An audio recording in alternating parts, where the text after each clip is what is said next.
Well, hello Liverpool! You know, I'm always proud to come back to my city, but today I'm particularly pleased to share the platform with our Mayor of Liverpool, Joe Anderson, and to see so many Labour MPs who are here as well. Any of the hecklers, just hold fire, because I'm going to call for a general strike a bit later, and that'll set. I really want to thank all of you. What a fantastic turnout this has been. The police have estimated the turnout at 5,000.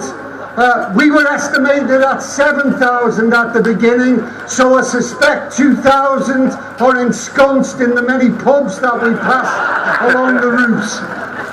I know that many of you have come from long distances. I've spoken to people today from Scotland, from Wales, from Ireland, from the southeast, from the southwest, from Bolton as well, from Yorkshire and the Midlands, and I think that's an indication of the tremendous commitment. If you think that this is followed on from a fortnight ago when tens of thousands marched in Manchester to defend our NHS, it's sending a very clear message to the establishment and the ruling elite that we will not be silenced. We will come out and protest and exercise our democratic rights over and over and over again.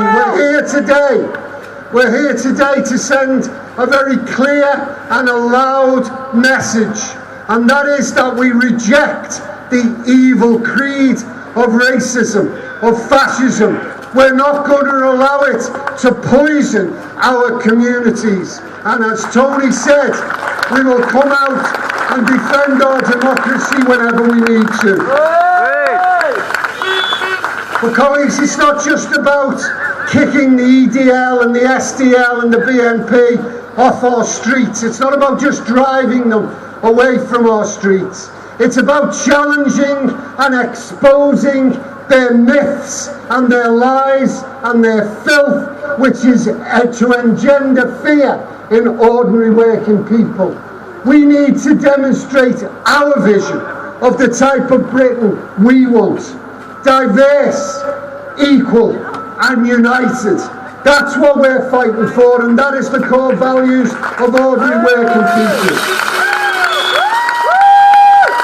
Of course, the fight against racism is inextricably linked to the fight against austerity, because we have in this government a divide and rule government, a government that takes any opportunity to try to divide our communities, to try to divide public sector workers from private sector workers, to divide people in work to those out of work, people claiming benefits to those not claiming benefits. They seek to divide us all over, able-bodied against disabled, north against south. And yes, they use the issues of immigration to create a fear and a concern in the hope that they will gain from it. Their ideology is not the ideology of ordinary working people, and come the next election, they'll find out when the British electorate kick them out of office.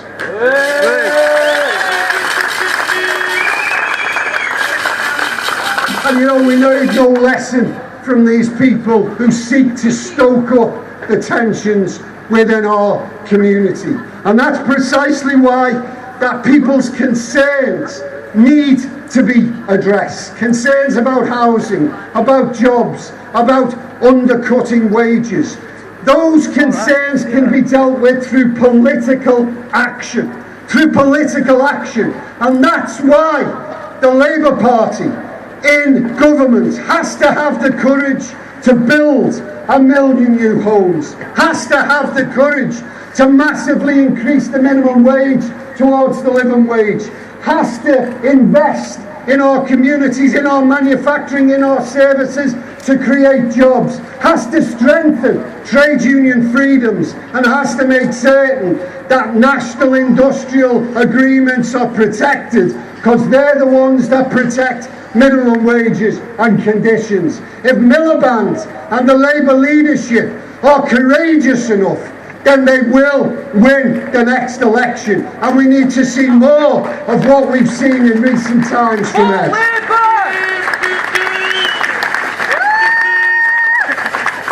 Don't worry, colleagues, I'm coming to the general strike. Or maybe not. Comrades, here's the point. Here's the truth about what we are standing for. Our rejection of violence and division, our message of hope, not hate, is a message of unity. We are stronger together. Our values, our beliefs will make for a better and safer Britain. Comrades, stay strong.